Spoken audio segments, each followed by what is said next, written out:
आप सभी को आप सभी के बच्चे जैसे कि सद्गुरु जी ने सत्संग में फरमाया कि सेवा वो ही कर सकता है जिसके ऊपर परमात्मा की पूरी कृपा दृष्टि होगी, जो जिससे उन्होंने सेवा करवानी होगी। तो आप आपकी झुग्गियों में जो बच्चे सेवा करने गए थे वो सारे खड़े होंगे राजू गुस्सा बाबा बॉयज भी आ जाए।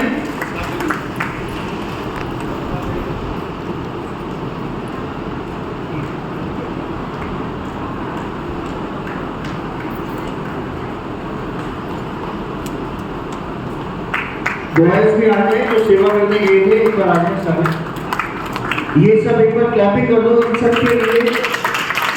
ये आठ ब्लॉक की जो झुग्गियां हैं वहां पर ये सेवा करने गए थे, जो सभ्यता सत्संग चैरिटेबल सोसाइटी की तरफ से कैंप लगता है हर संडे के संडे सुबह 10 बजे वहाँ कैंप लगता है और 10 से 2 बजे तक ये बच्चे वहाँ पे सेवा करते हैं। ओपीडी कार्ड बनाते हैं, पानी की सेवा करते हैं, जल सेवा करते हैं और दवाइयों बनाने में मैडम की हेल्प करते हैं, पूनम मैम की हेल्प करते हैं। तो एक बार जोर से क्लैपिंग। ये सोचो कितने किस्मत वाले हैं ये बच्चे कि जो जिनको सेवा करने का मौका मिलता है। एक बार इन सबको प्रसाद दूंगा।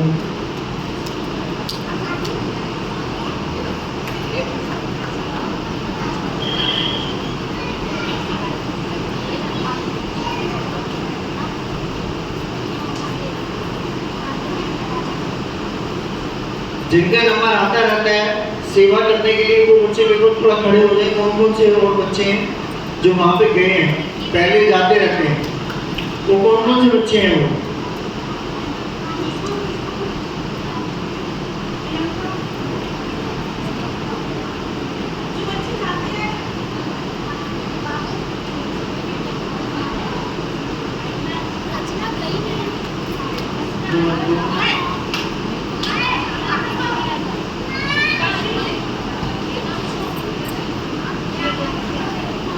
वो बच्चे हैं जो पहले जा चुके हैं और जाते रहते हैं, इनका नंबर आता रहता है। ये सब वो बच्चे हैं।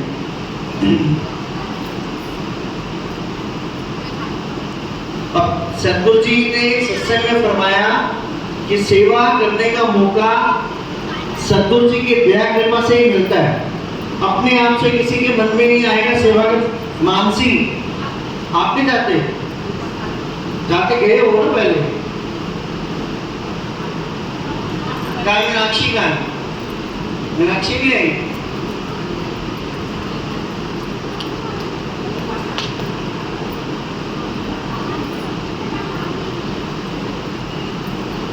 अब सेवा करने का मौका सद्गुरु जी उन्हीं बच्चों को देते हैं जिनके ऊपर कृपा दृष्टि होती है।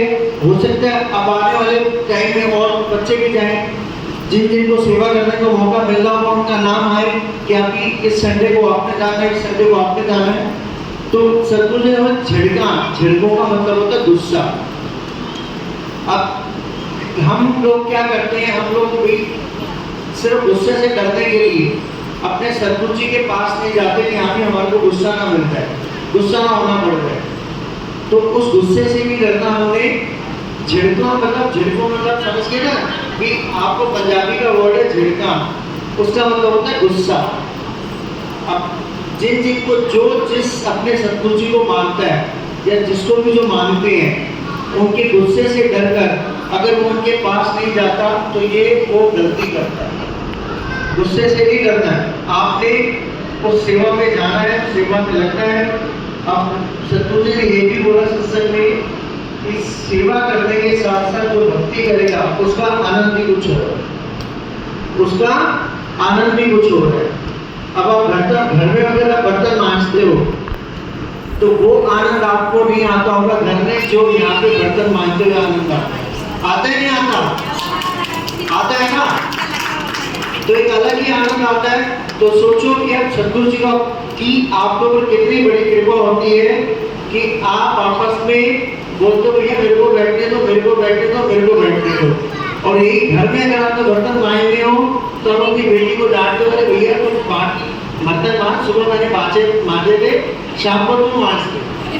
और अगर यहाँ पे सुबह शाम अगर आपको सेवा करने का मौका मिलेगा तो आप कभी भी नहीं बोलोगे कि नहीं भैया मैंने सुबह कर लिए थे बर्तन साहब, शाम को मैं नहीं करूँगा। आप सुबह बर्तन करोगे, शाम को भी करोगे। तो इसको बोलते हैं सेवा का आनंद आना। तो सेवा का आनंद गुरु घर में ही आएगा, अपने घर में नहीं आएगा।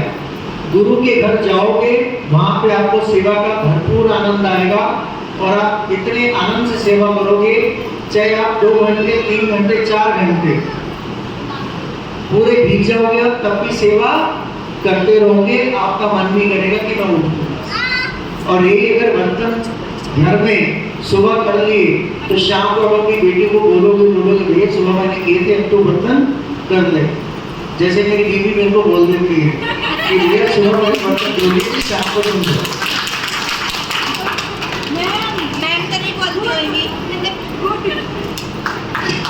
तो आप बच्चों के जिन्होंने सत्संग में जो अच्छी अच्छी बातें सुनी है वो आगे खड़े हो जाए और बताइए। मैम मुझे बुला लिया करो, सर को मत बुलाया करो।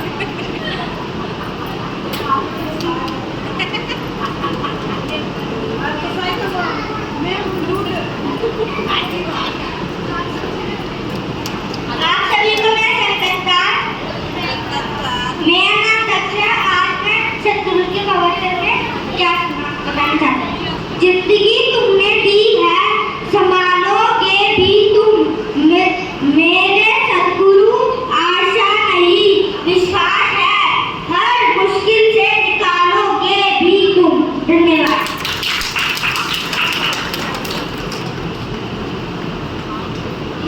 आप सभी को मेरा सत्कार। मेरा नाम आशीष है। आज मैं बताने वाली हूँ कि मैंने सतगुरु जी के प्रवचन में क्या सुना।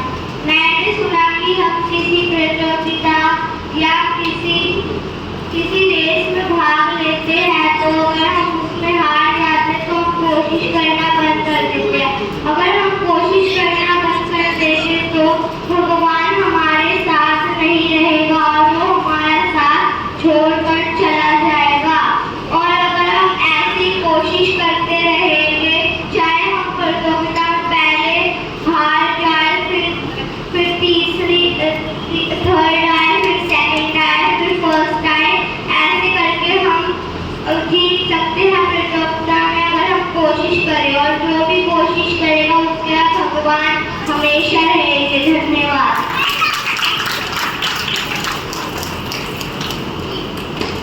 आप सभी को सत्कार। मेरा नाम संजना है और मैं बताऊंगी कि मैंने सतगुरु जी के प्रवचन में क्या समझा। भगवान को देना आता है तो लेना भी आता है। तो हमें ऐसे कर्म करने चाहिए कि भगवान हमें दे, ना कि हमसे ले। इसका मतलब ये नहीं है कि आप बुरे कर्म करोगे तो भगवान आपको दंड देगा। इसका मतलब ये है कि आप अच्छे कर्म करो जिसके बाद आपको भगवान कोई दुख तकलीफ ना दे। दूसरा, जिसका काम उसी को साझे और करे तो डंडा बाजे। इस वाक्य का मतलब है कि जिसका जो काम है वो वही करते हुए अच्छा लगता है। अगर वो कोई और काम करता है तो उसका काम खराब हो जाता है। उदाहरण के लिए हमारा काम है कि पढ़ना, और अगर हम किसी उम्र में चोरी चकारी करते हैं तो हमें डंडा बजेगा, मतलब हमारा काम भी खराब होगा और हमें मार भी पड़ेगी। धन्यवाद।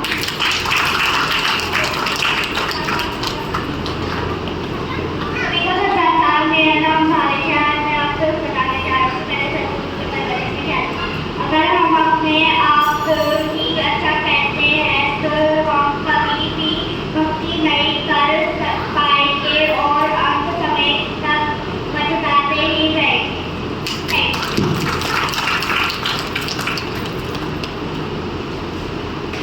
आप सभी को मेरा सत्कार। मेरा नाम रचना है। आज मैं बताऊंगी कि हमें झूठ क्यों नहीं बोलना चाहिए, हमें हमेशा सच क्यों बोलना चाहिए। देखो, जो सत्य के रास्ते पर चलता है वह एक ना एक दिन भगवान के द्वार पहुंच ही जाता है। आप लाखों झूठ बोल लो, लेकिन झूठ बोलने से आपको कोई शांति नहीं मिलेगी।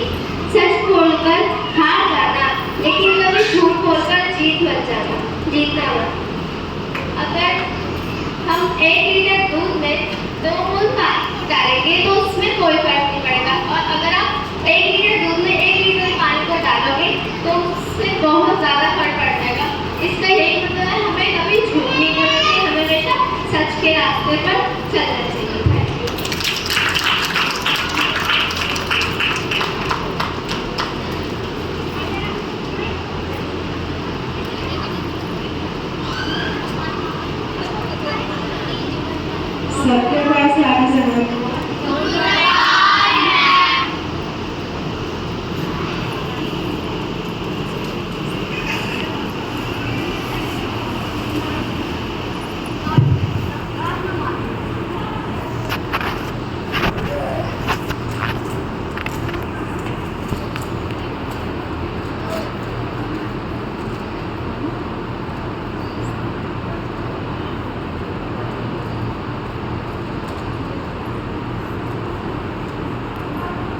अप्रैल मई 1973 ईस्वी में जब सद्गुरु सच्चे पिताजी कनक गेहूं की कटाई कराने के लिए मटोली गए हुए थे, तो उस समय साधु जीत सिंह सद्गुरु जी की हजूरी सेवा में था। 22 अप्रैल 1973 ईस्वी को शाम के सत्संग के पश्चात जब सद्गुरु सच्चे पिताजी फुलका चढ़कर चौबारे में आराम कर रहे थे और साधु जीत सिंह सद्गुरु जी के चरणों की कलियों पर घिया कटु जस रहा था, मतलब मालिश कर रहा था, तो हजूर सद्गुरु जी ने फरमाया, हम तुझ पर बहुत खुश है, मांग लो जो कुछ मांगना है। तो साधु जीत सिंह ने आज की दया कृपा करके अपने चरणों की सेवा बख्शी रखो। हजूर सद्गुरु जी ने फिर फरमाया, जीत सिंह 1952 ईस्वी में हम एक दिन तेरे पिंड गए थे और तूने अर्ज की थी कि तुलसी साहब जी की वाणी के 2 शब्दों का पता नहीं लगता, तो हमने तुझे कहा था कि समय आने पर बताएंगे। अब समय आ गया है, तू जो पूछना है। तो साधु जीत सिंह ने अर्ज की, सच्चे पिताजी मैं भूला हुआ हूँ और आप मुझसे क्या पूछ सकता हूँ, आप जी पूरी दया कृपा करके फरमाओ जी। तो सद्गुरु जी ने वचन किया, जो तुझे शंका या संकल्प होता है बता क्या है। तो उसने अर्ज की, सच्चे पिताजी मेरे 2 संकल्प हैं। पहला संकल्प यह है कि आप जी सद्गुरु बाबा जी महाराज साहब जी और सद्गुरु बाबा जयमल सिंह जी, इन तीनों में से किसी ने भी कोई पानी क्यों नहीं बोली। तो सद्गुरु जी ने फरमाया, संत पानी बोलते नहीं, संत पानी दिखाते हैं। पानी ऊपर मासूम में हो रही है, संत जो बोझ हो लिखवा देते हैं। फिर साधु जीत सिंह ने आज की, सत्य पिताजी मासूम में कौन सी जगह है जहाँ कुदरती पानी हो रही है। तो हजूर सद्गुरु जी ने फरमाया, जहाँ चारों खंडों में अलग अलग पानियाँ हो रही हैं, जिस पानी की मौज हो संत लिखवा देते हैं। सच्चे पिताजी मेरा दूसरा संकल्प यह है कि इस दुनिया पर अनगिनत महात्मा आए होंगे, परंतु वे गृहस्थ मार्ग में आए हैं। मेरी बुद्धि अनुसार आप ही सद्गुरु बाबा जी महाराज साहब जी और सद्गुरु बाबा जयमल सिंह जी महाराज, ये तीनों शक्तियाँ ब्रह्मचारी आई हैं।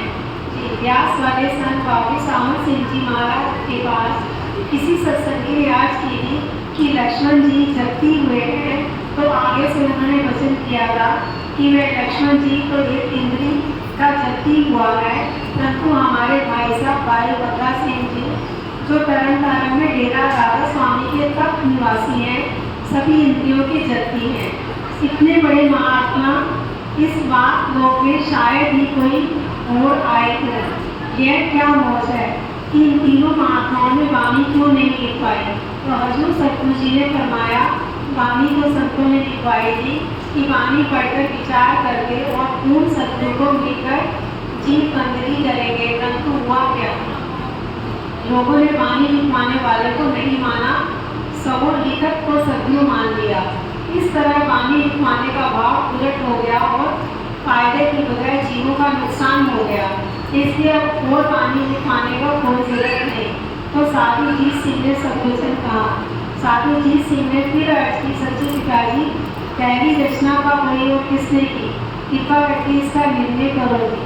तो सद्गुरु जी ने फरमाया, हम तुझे बताते हैं कि यह भेद बहुत गहरा है, फिर भी हम तुझे तेरी समझ मुताबिक अनुसार बताते हैं कि पहले आदि कर्ता गुप्त था, अनामी मंडल से पदार्थ का कुछ नहीं था।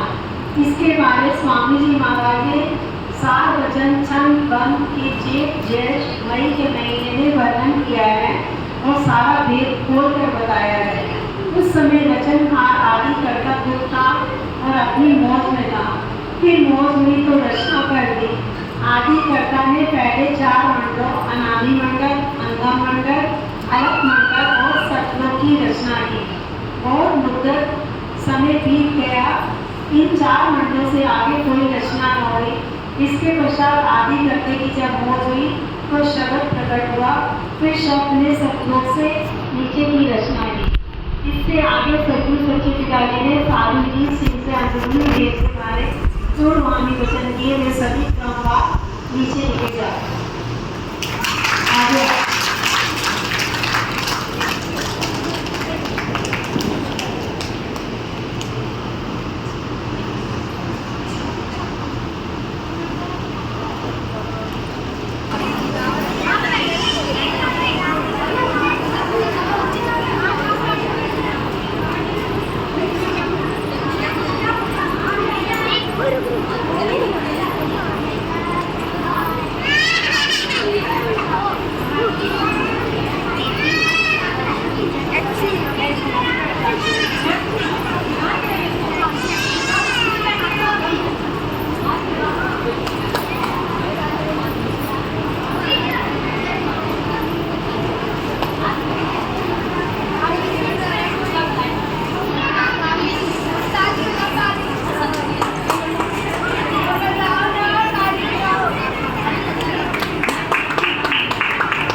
तो मिलते ही नहीं अब मेरे को।